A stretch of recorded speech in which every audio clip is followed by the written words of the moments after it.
Bonjour et bienvenue dans cette série de vidéos consacrée à l'apprentissage du Tai Chi Chuan et du Qigong de la famille Yang. J'espère que vous allez bien. Nous continuons dans cette vidéo la série correction. Donc je vais dans cette vidéo corriger un mouvement d'échauffement ainsi qu'un mouvement de la première section. Donc ce que l'on fait dans cette série de vidéos ici qui s'appelle correction, c'est que je transmets les corrections ou comment est-ce que vous devez en tant qu'étudiant travailler à distance. Je sais après 10 ans d'enseignement que les élèves font plus ou moins toujours les mêmes erreurs et donc je vous offre ici cette correction qui vous permet à distance, puisque je ne sais pas vérifier votre travail par vidéo interposée pour le moment, à moins que vous ne veniez en stage ou que je vous ai en cours, je ne sais pas corriger vos erreurs, donc je présente dans ces vidéos les erreurs les plus courantes et ce qu'il faut faire par rapport à cela.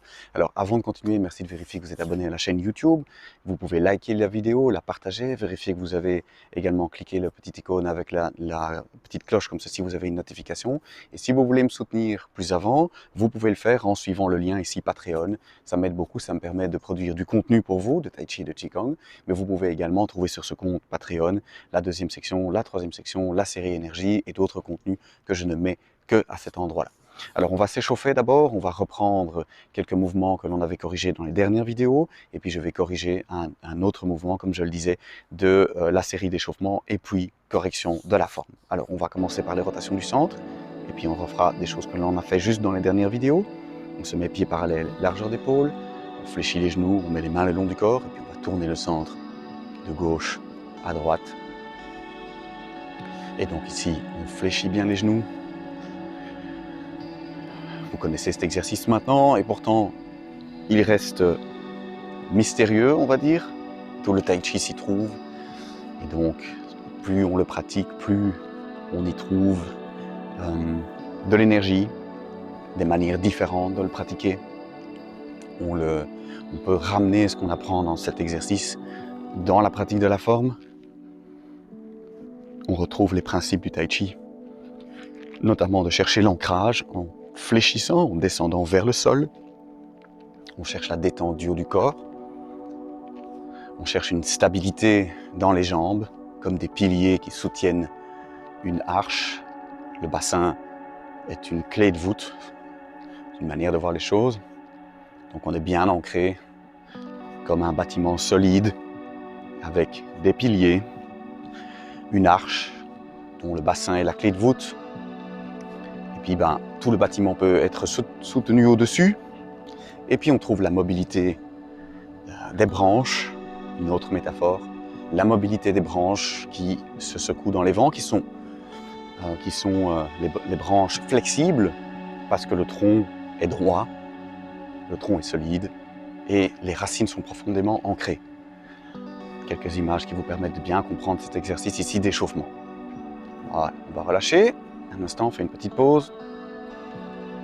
On continue à s'échauffer avec pieds parallèles, largeur d'épaule, jambes tendues cette fois-ci. On tourne pour avoir le dos de la main comme ceci au côté. On avait corrigé ça les dernières fois. On vérifie qu'on est bien au-dessus du sommet du crâne et puis on fait 1, 2, 3. 1, 2, 3. 1, 2, 3. 1, 2, 3. 1, 2, 3. 1, 2, 3. 1, 2, 3. 1, 2, 3. 1, 2, 3. Et une dernière fois. 1, 2 et 3. Juste après cette inclinaison du haut du corps, on va faire le singe doré offre ses fruits qu'on avait également corrigé récemment. Et donc on va, pour ce faire, pieds parallèles, largeur d'épaule, tourner pour ouvrir les pointes de pied, tourner sur les pointes de pied et puis réouvrir. On avait donc bien corrigé ici la nécessité, on avait bien vérifié la nécessité ici de tenir ses genoux bien au-dessus du milieu des pieds. On fléchit jusqu'où on peut. Donc il ne faut pas descendre bas, il faut descendre droit. Pas se pencher en avant, pas rentrer les genoux. Donc on trouve ce qu'on peut se permettre. On peut rester un instant pour bien stabiliser cette position, Mabu. Et puis on va joindre les doigts comme ceci, on se penche en avant, on y va en douceur, on vérifie que la stabilité reste, et puis on expire vers le ciel. On inspire par le nez, on va le faire lentement. On vérifie la stabilité. On expire vers le ciel. Inspirez par le nez. Et puis expirez vers le ciel. On inspire, on descend. On remonte. on expire. Inspirez par le nez, expirez par la bouche. On inspire, et puis on expire. Bien connecter les doigts, pour faire ce travail énergétique de bien joindre tous les doigts correctement, pour joindre le système énergétique, qui est presque à 100%, presque à 100% symétrique, à 95% symétrique, donc le système énergétique de part et d'autre du corps, donc gauche et droite, se rejoignent ici par les doigts qui se touchent une dernière fois. On inspire par le nez, on descend, et puis on expire vers le ciel, on ramène les mains, et puis on relâche un instant. Alors aujourd'hui nous allons corriger tête de phénix, queue de dragon. Donc c'est un exercice qui est relativement difficile à l'échauffement. Il faut pouvoir, je vais redonner les instructions, puis on va le faire ensemble. Et je vais vous donner donc l'erreur majeure. Et vous allez comme ça pouvoir vérifier que ce n'est pas une erreur que vous faites ou vous avez besoin de la corriger. Donc pour cet exercice, on va donc du queue de dragon, tête de phénix, on va créer les fouets. Donc pour rappel, les fouets, on joint tous les doigts comme ceci autour des pouces. Ça c'est pour former les fouets. Ensuite, on va arrondir le poignet comme ceci et tendre les bras. Ça c'est pour la position des bras. Ce qu'on va faire pendant l'exercice, on peut pour le moment, on va le faire en échauffement, bien garder les pieds parallèles à la largeur d'épaule. On peut déjà préparer le travail en formant les fouets. On tend les bras, on arrondit bien les poignets et on va déjà vérifier si on peut amener les fouets vers le sommet du crâne. Donc, premier exercice de préparation à cet exercice d'échauffement. Si vous voulez le corriger, vérifiez que vous faites ça correctement. Vérifiez que vous êtes capable d'amener les fouets, tourner les fouets vers le sommet du crâne, tendre les bras et vérifiez que vous avez assez de souplesse au niveau des épaules, du bras, pour pouvoir amener le fouet comme ceci en direction du sommet du crâne. Donc avant d'aller plus loin, on vérifie si on est capable de faire cela. Alors si ce n'est pas le cas, eh bien sachez, ne vous en faites pas, c'est que pour beaucoup, relâchez un instant, pour beaucoup de personnes malheureusement, la mobilité de l'épaule est contrainte ou se perd avec le temps. Et donc, tout le monde n'est pas toujours en mesure de ramener le bras comme ceci à la verticale, au-dessus de la tête. Vous pouvez tout à fait constater que votre épaule ne remonte pas plus loin que ceci, et donc votre main se trouve devant le visage. Ne vous en faites pas, c'est commun, malheureusement, soit suite à une blessure, soit suite à une musculature trop contractée, soit simplement l'âge qui s'installe et la non-pratique du tai chi ou du yoga. Vous avez peut-être perdu cette mobilité, ou vous ne l'avez jamais eu, pourquoi pas. Et donc, la première chose à vérifier avant de se lancer dans l'exercice, c'est est-ce que vous avez la mobilité ou pas d'amener le fouet comme ceci vers le sommet du crâne et donc la mobilité de l'épaule pour y arriver. Ça va? Donc pour ce faire, je vous repropose l'exercice, pied parallèle, largeur d'épaule, je vais le faire de profil. On forme les fouets, on arrondit les poignets, on tend les bras et on regarde si on a la capacité physique ici d'amener le fouet orienté vers le sommet du crâne avec l'épaule qui permet donc cette mobilité. Voilà. Si ce n'est pas le cas, votre épaule ne vous permet pas d'aller plus loin que ceci, ce n'est pas grave, relâchez un instant. Vous faites le constat aujourd'hui de la souplesse que vous avez ou vous n'avez pas. Ne forcez pas, sachez que c'est vers cela qu'on se dirige en travaillant cet exercice. Vous pouvez faire l'exercice simplement, donc comme on va le faire ensemble avec l'inclinaison, donc l'exercice en entier, ou vous pouvez le décomposer en amenant fouet au sommet du crâne. Vous pouvez également le faire un bras à la fois, vérifier et progressivement donc passer avec le temps et sans forcer, progressivement essayer de retrouver de la mobilité en amenant progressivement, en tirant légèrement, pour autant que ce soit bon pour vous, donc vérifiez toujours avec votre médecin si vous avez un doute, progressivement retrouver la souplesse pour pouvoir ramener l'épaule et le fouet comme ceci orienté vers le sommet du crâne. Prenez le temps, jamais forcer. Le tai chi est un art de longévité, donc on fait ça doucement. Donc premier exercice préparatoire. Alors qu'est-ce qu'on va faire après? On va laisser les bras pour le moment. Je rappelle en fait les consignes de ce mouvement qui n'est pas simple à faire. Je le rappelle dans cette vidéo série correction, puis je vous dirai les erreurs qui sont régulièrement commises, l'erreur principale. Qu'est-ce qu'on va faire après? En plus de former les fouets et désorienter comme ceci pour bien s'étirer et étirer l'épaule, on va se pencher en avant 45 degrés en restant droit et pousser le talon derrière. Alors je rappelle donc les consignes, on garde les jambes tendues, juste les genoux sont débloqués. Donc on n'a pas le genou bloqué, on a juste les genoux débloqués, mais on reste haut sur les appuis, presque jambes tendues, et on va se pencher, on peut faire l'exercice comme ceci, pieds parallèles, pieds joints, jambes tendues.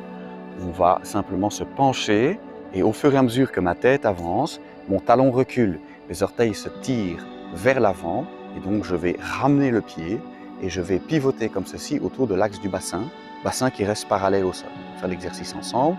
Vous pouvez mettre les mains sur les hanches comme ceci, pour vérifier également que le bassin reste parallèle et ne se tourne pas sur le côté comme ceci, ce qui vous fera perdre l'équilibre.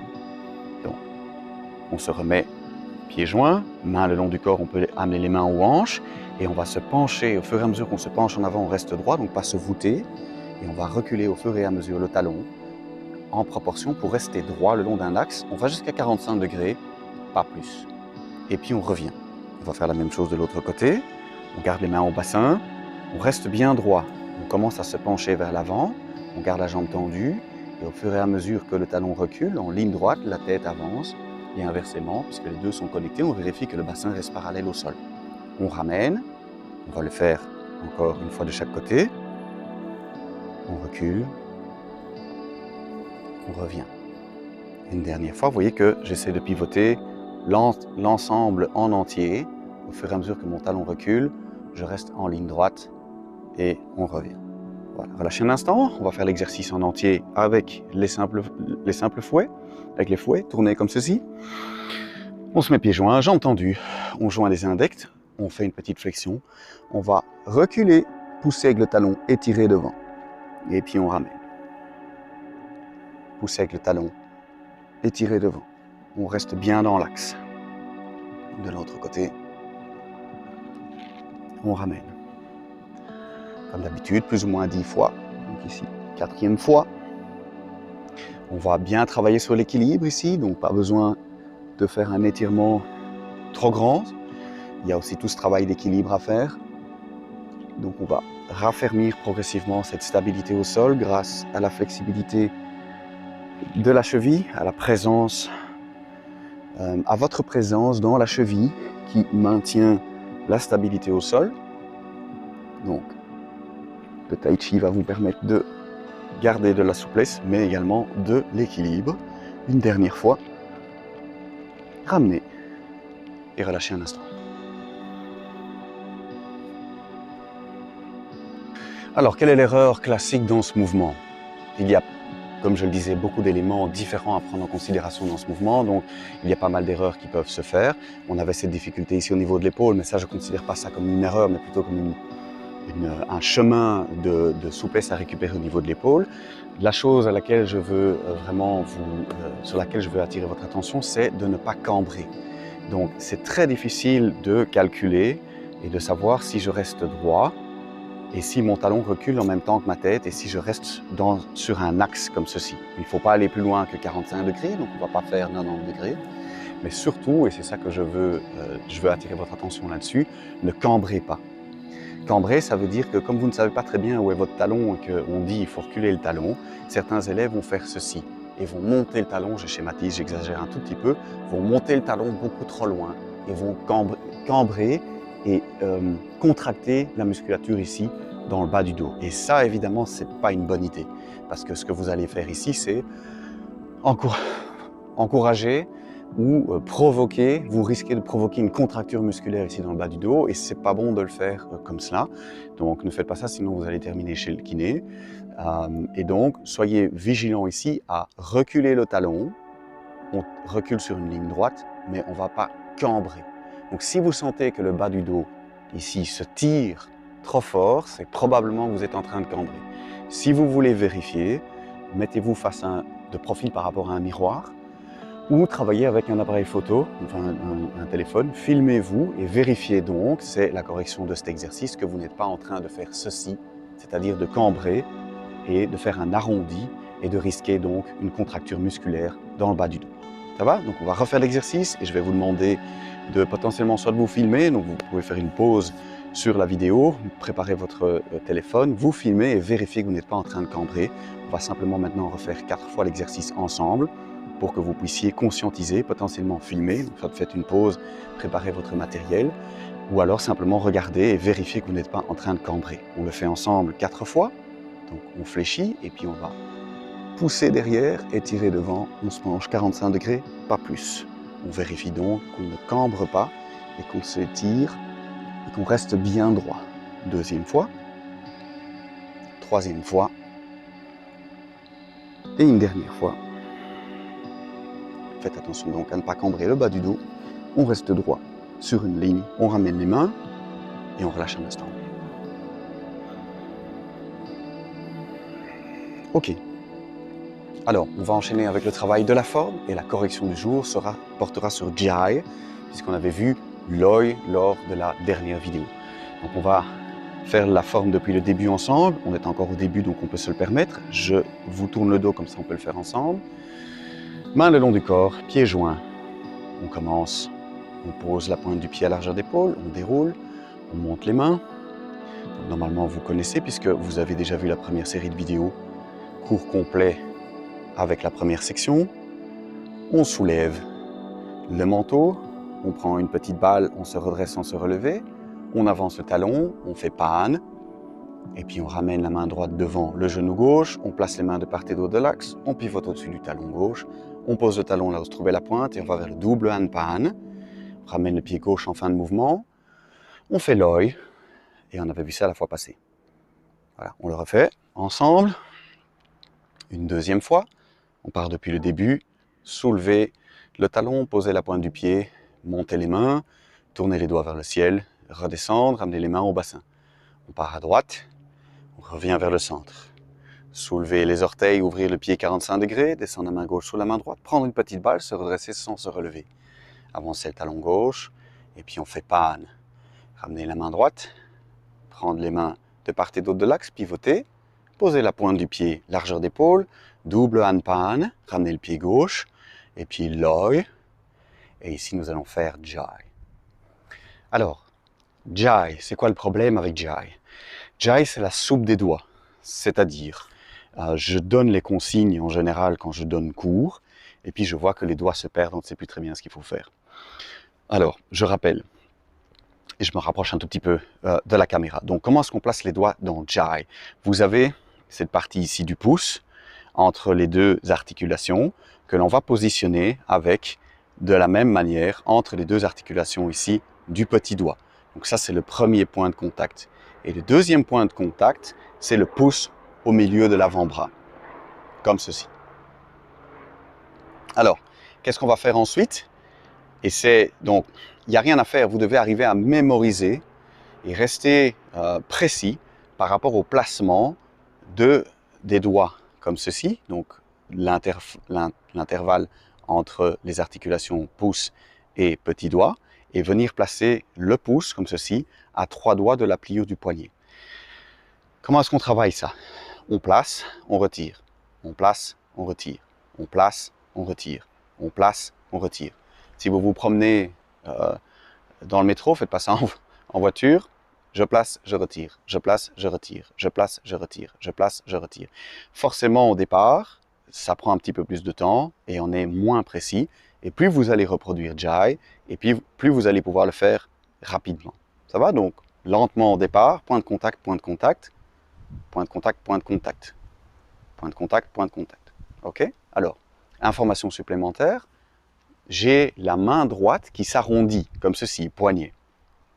Ça, c'est la partie droite, main droite, point de contact. Et qu'est-ce que va faire la main gauche? La main gauche va faire un viseur. Je vais donc, si je le montre de face, comme ceci, je vais avoir un viseur. Je vais viser le centre, la ligne centrale de mon adversaire imaginaire qui est en face de moi. Ce qui est en fait mon axe central. Donc, je dessine mon axe central sur l'axe central de l'adversaire. Et je vais placer ma main comme ceci, comme si elle voulait couper mon adversaire en deux. Et j'ai mon arrondi et mes points de contact. Et attention, les épaules restent basses.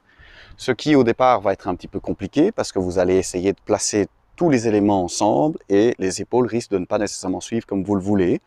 Donc, laissez-vous un petit peu de temps par rapport à ça. Donc, je répète et on termine la vidéo là-dessus. Jai, c'est la soupe de doigts. Ne vous inquiétez pas. Il faut retrouver, il faut travailler. C'est comme pour le piano, c'est comme pour la guitare. Il faut pouvoir placer ses doigts correctement. Les points de contact, je les ai donnés.